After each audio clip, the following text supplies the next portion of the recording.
Hello everybody, HeadspaceConnections back again with another video. This time we're going to be talking more along the lines of the differences between OSDD and DID and what the difference between OSDD 1A and 1B is. And this video was done because somebody commented on one of our previous videos and asked if we could do something like this because they were trying to figure themselves out a little bit more as to what they could possibly have. Now, with OSDD, it's short for Other Specified Dissociative Disorder. And it's basically, like, as the name suggests, it's a dissociative disorder. And kind of serves like a catch-all category for symptoms and symptom clusters that don't quite fit into any other dissociative disorder. Now, previously, it was known as DDNOS, which stands for Dissociative Disorder Not Otherwise Specified, until they changed that in the DSM-5. And in the line of dissociative disorders, OSDD is basically like a subtype, very similar to DID, but it does have its distinct differences and does not quite meet the full criteria for a DID diagnosis. Now, with OSDD 1A, individuals have dissociative parts that aren't quite as differentiated, but to qualify as alters, but they do have amnesia. And with OSDD 1B, people have like more separate parts, but they don't experience amnesia, which you would think that would kind of go in reverse, but nope, it doesn't. So now people with OSDD, they can lack distinct parts and amnesia, while others have highly distinct parts but hardly ever, or if ever, have switches between them. And OSDD 1A is unique in itself, but it can be very difficult to properly diagnose because there isn't really a clear boundary to determine if a part is associated with sufficient discontinuities of sense of self. With a DID diagnosis, you have those, at least have those two or more parts that have an independent sense of self and self-history, examples being different names. They can have their own backstories, different genders, different sexualities, different identity traits, be it physical, emotional, whatever, and have like differences in internal communication relationship with others involved in the system. Now, in OSDD 1A, parts are usually different versions or different ages of the individual.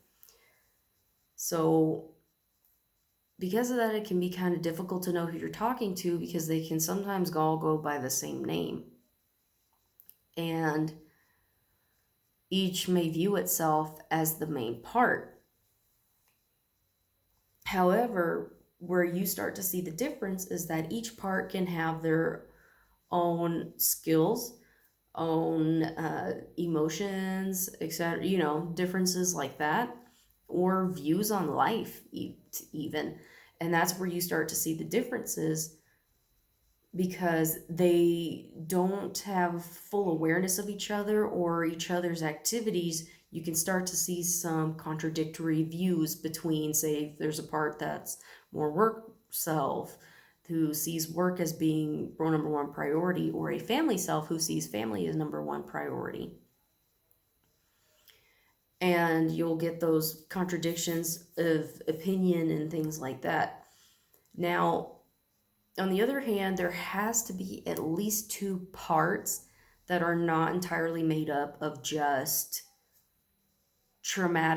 post-traumatic reactions to be able to be differentiated from BPD, PTSD, or CPTSD. Now, people with PTSD, post traumatic stress disorder, CPTSD, complex post traumatic stress disorder, or BPD, borderline personality disorder, they may feel out of control. They're confused about who they are, but they don't ever feel that their different parts are capable of acting independently of each other, or that their parts express their own goals or values and things like that. So that's where you're going to start seeing the difference between those and OSDD and DID. Now, those with OSDD1B don't generally experience identity amnesia, meaning they don't really experience dissociation between switching and amnesia between switches if they do switch, which usually they do not. But they may have a more developed sense of parts as opposed to OSDD1A. And those parts of self can be very distinct and highly independent senses of self. Sorry, I'm a little itchy. Now, what separates OSDD1B from DID is that people with OSDD1B generally don't lose time or have like these major blackouts. Now, they still may have dissociative amnesia, but that's generally because of, say, under severe stress or remembering certain aspects of their trauma. Sorry, hold on, my throat's getting a little dry. I think we're co-con because we have, my voice is like in that middle zone of wanting to change, but it doesn't. So it just leaves me hoarse and it doesn't feel nice. Now, even though they may not experience as much time loss and things like that, they also don't have as memory disruptions between parts for like normal daily living. Like say with DID, you switch and come to find out that you guys have already eaten and somebody already checked the mail, somebody took the trash out and things like that, or things were done but you have no memory of it. With OSDD1B, that does not generally happen. Now, because the different alters don't really have different memories or versions of history, they usually all share the same relevant information, and because of that, it's accessible to all alters, so you won't really generally find as much blackout or time loss. Now, before DID was expanded in the DSM-5, and this is what I found interesting, getting an actual diagnosis of OSDD or DID was super confusing and super difficult. If you think it's hard now, I can only imagine how much it was before this, because in order to be able to get a DID diagnosis, a professional literally had to watch you switch. DID is a covert disorder. Generally, you will find some overt, but what? They literally had to watch you switch or lose time. So a lot of the time, people with OSDD were confused with having DID, and people with DID were confused with having OSDD. But now it's gotten to be, I don't want to say simpler because it still kind of sucks trying to find somebody, a therapist that, or any professional that knows what they're doing when it comes to dissociative disorders like these. But at least now, if you just say that you have symptoms associated with one or the other, they will consider it if they know what they're doing. I will emphasize that, if they know what they're doing. Now, the biggest problem with OSDD and DID, because it's so hard to diagnose, it's because both are usually characterized by more passive influence and like other dissociative issues or intrusions, as opposed to more overt switching, which obviously, because usually your symptoms, things like that, are going to be a little more covert because it's a defense mechanism. It's not supposed to be seen or noticed. In a book, I think it's a book, it's called The Dissociation and Dissociative Disorders. The author, if it's a book, the author Dell described not two, but maybe three possible types of OSDD based on these three symptom clusters that they discovered in their research that was, I guess, undergone for the whole thing. Now, people with DID have to meet all three criteria, but people with OSDD only have to meet two. But the most common types are cluster A and cluster B. But of course, because there's three, I could see where they would also say there's also a possibility for a third type of OSDD. Now, even though OSDD is not quite like DID, it is considered a more complex dissociative disorder, or known as partial DID, because it's just that people with OSDD don't experience complete switches between parts. Now, if you take the SCIDD or MD, which for those of you that don't know, SCIDD and the MD are dissociative tests that professionals will generally test you under to test your level of dissociative symptoms. You can find some practice ones online that can also do the same. And I know that on some, you can even print out your results and take them to a therapist if you are wondering if you do have a dissociative disorder of some kind. Now, people with DID tend to score higher on these tests than people with OSDD. However, people with OSDD,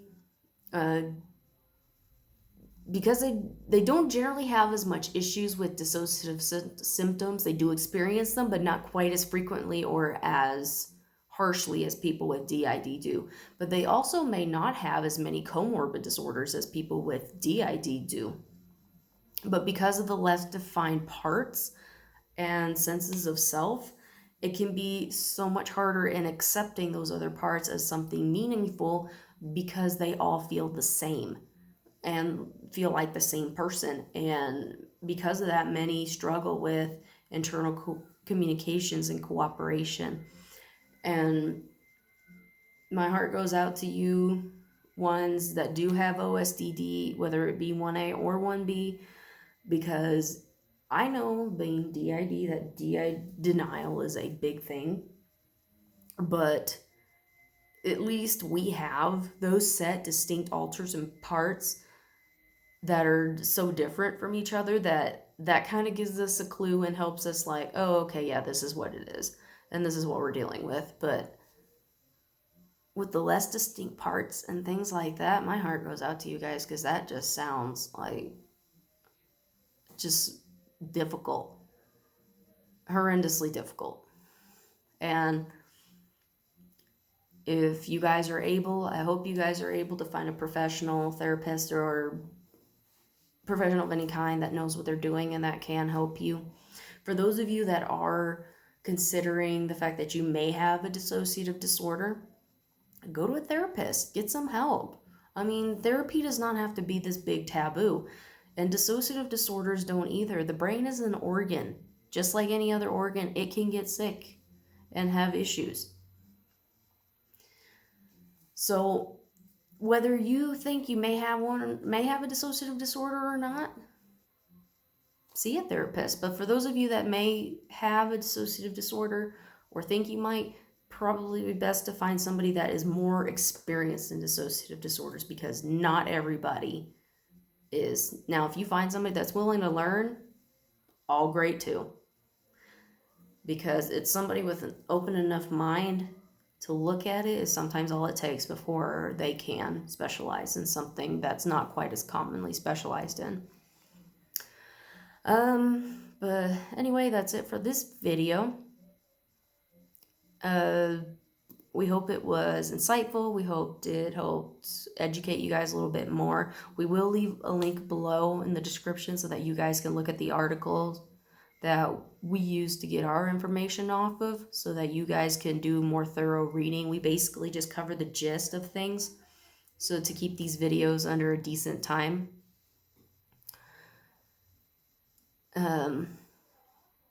But yeah, if you guys like what we do, subscribe. If you want to know when we upload something new, hit the notification bell and it'll let you know.